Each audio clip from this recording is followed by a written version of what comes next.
I wanted to take a few minutes today and talk to my viewers about some of my favorites in my life right now. Some of them are sewing implements, some of them are things that I enjoy, and one very special package that I exchange every year in the mail with one of my kindred spirit friends named Nicole.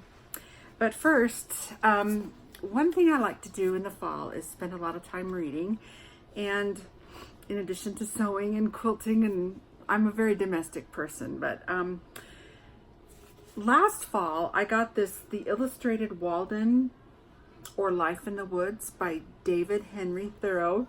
He is a very classic author, but this book grounds me in the fall. There's beautiful, it's like a glossy page to it, and there's a beautiful cover, looks like fall. And I'll let you read it. I'm not going to do a book report right now, but a book review. But there's beautiful sketches, and every once in a while, look at this. Who just wouldn't love this book? Every once in a while, there's these red leaves with quotes, and this is a good fall read. I highly recommend it. I even think it was not that much at Barnes and Noble. I'm not doing a plug for them, and I'm not paid to promote them. But this is one of my very favorite books in the fall. The other thing that I am in love with year-round is I love Tasha Tudor. She lived a life of seclusion and beauty, really, in Vermont.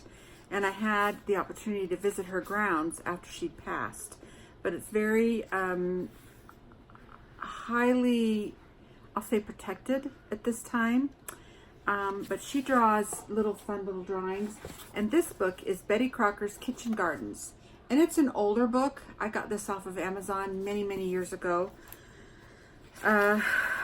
Probably, yeah, it's copyrighted in 1971, but Tasha Tudor is the illustrator, and I love herbs and cooking and gardening, and this is one of my favorite reads, also favorite books. But with that, several years ago, I started out to make a cookbook with one of my family members in mind, and I ended up making this. This is a surname in one of my family's names, and this is my great grandma and grandpa. Seabrass is how you pronounce that.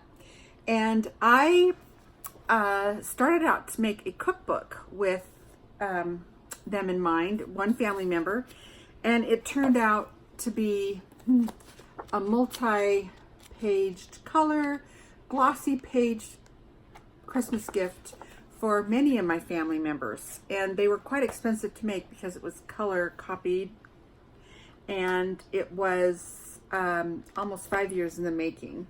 But I wanted to preserve two things. I wanted to preserve some of the names in my family and some of the handwriting.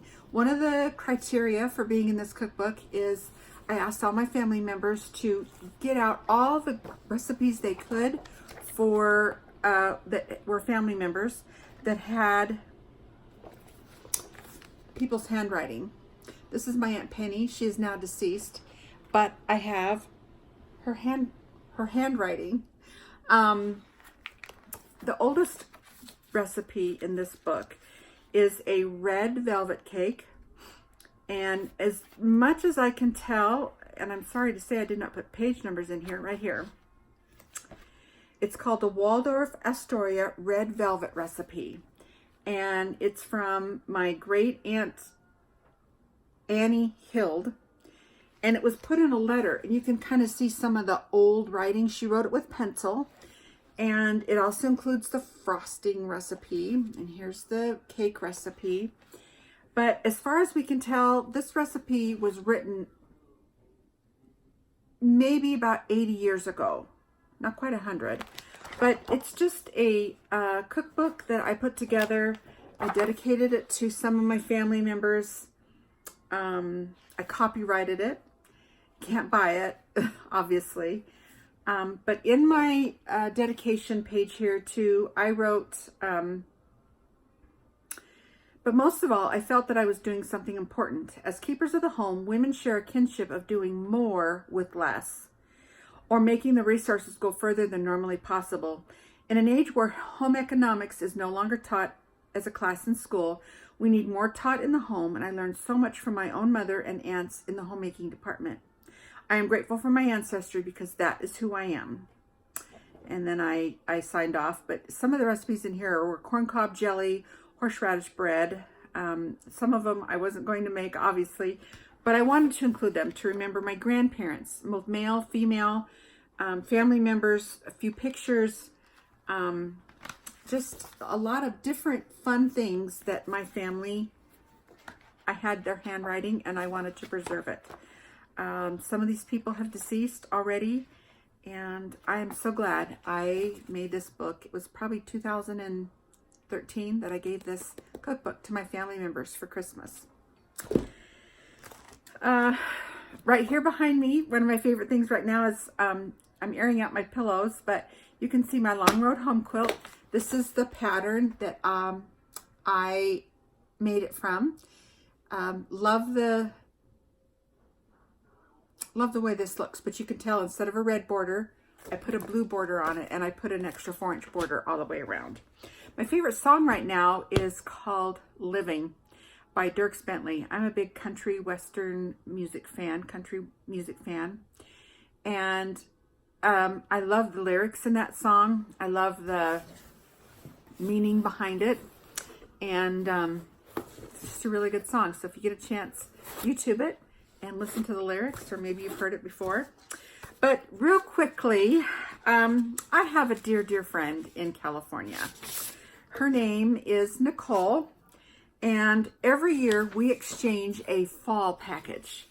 Right around the first day of fall, we send our packages through the mail, and we anxiously await to see what the other person has sent us. And I have known Nicole probably 25, 30 years. And when I was leaving California, because I was an exchange student there, and long story short, but we decided we were going to exchange fall packages along with Christmas packages and packages on our birthday. But I got this package from her in the mail this week, and it was so fun that I wanted to share it with you. And it could be anything. I've already opened it, so I know what's in here, but she is my Anne, because we both love Anne of Green Gables. She is my Anne, and I am her Diana. She is the more, she reads a lot. I read too, but she's more the Anne personality, and I'm more the Diana personality. So we sign our cards and letters, Anne and Diana, and she's just been the Rock of Gibraltar in my life these last 25 years.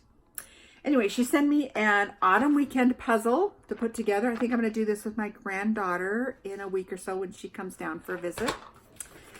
There's this beautiful print of quilts out on a line, a laundry line with a beautiful moonlit night.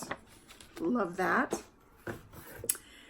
This cute little pouch that has some mountainy themes to it, a canoe and some lake and like a map.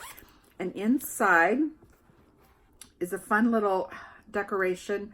Welcome fall, welcome all. We both love fall, so that's kind of why we picked the fall to exchange goodie packages. Some wonderful ribbon that I can decorate with. This next one is probably one of my favorite things in here. It is a bookmark made from salvages. I don't know if she made it or not. I haven't asked her, but then there's some ribbon at the bottom, but it's a bookmark made out of salvages from fabric. So save those salvages. I always do, and use them up that way. What a fun way to remember things, quilts that you've made or whatever. Plus all these cute little gift bags these things are coming in. A pair of beautiful new scissors. She knows I'm the scissor queen. I love scissors. I love collecting scissors. These are absolutely beautiful. Thank you, Nicole.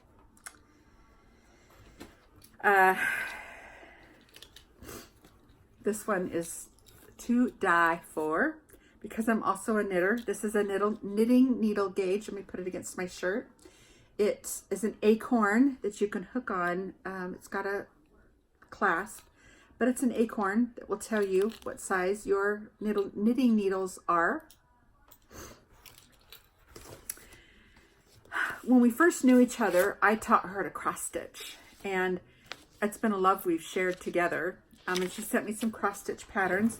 She, a couple years ago, let me take this string off of here, sent me just this part cross stitched, and then I finished it off into this pillow for fall. But that's one thing that I feel she has excelled in, and she is wonderful at, is the cross stitch. She is the cross stitch queen now. I'll resonate that over and over again because she's awesome at that. 2 pouches for quilting. Looks like homemade quilts, and I'm probably going to put my watercolor brushes in one of them. I'm starting to watercolor my sketches that I sketch a lot in my sketchbook, but I may watercolor some of them. Not too much. I'm not a huge artist, painter that way, but and this one I don't know what I'm going to do with, but love these. They're almost like a plasticky, recyclable plastic that I love. Some, sorry, I don't have my glasses on. I can't tell if it's, oh, it's body lotion, Sweet Cinnamon Pumpkin. And of course she put it in a Ziploc bag in case this exploded in the mail. We didn't want to have a huge mess. We usually send each other a card for fall, and this was my card this year. Another cute little package, little fabric thing to put them in. This is a, I love this. I'm going to put it on my knitting bag. It's a little pin, a little clasp pin, and it says, I am a maker. And I am. Some people call themselves artists, but I would prefer to call myself a maker, because a maker, I think, encompasses a lot more, whether it's domestic cakes, cookies, gardens, quilts. I make a lot of different things, so I am a maker. This darling, let's see, I'll do that one last. A needle card that's vintage, I want to say. It's Sewing Susan, Assorted Gold and Silver Eye Needles with Threader. I won't take that out of the package, but it's the same on the front and on the back. And I always have a sewing bag going somewhere, so these are going to go in there. So if I ever need a needle, I've got one. And then the last thing is this darling fall Minnie Mouse top. I don't know if you can see all of that, but it's just a short sleeved. Minnie Mouse is right here with her bow. Minnie Mouse shirt. So anyway, thank you, Nicole. I've already sent her hers too, and I hope she enjoyed it as much as I've enjoyed mine. But because it is fall, I just want to close with this thought. Enjoy the season. Fall is my favorite season. I love all seasons. As long as I have seasons, I'm a happy camper. But enjoy the season for what it is, and it's colorful, but yet it's time to reflect. It's time to do some inner contemplating of yourself and to assess where you are. Sorry, my hair is, this part is not long enough to go on my barrette. But it's time to assess where you are in life and what you would still like to accomplish in some of your goals. I have a long way to go. There are many, many things I want to continue to learn and some things that I want to do just to check off my bucket list. But enjoy it for what it is. Get outside, go for a walk, crunch through the leaves, enjoy some pumpkin desserts if it's your desire. Just enjoy the season. Have a good one.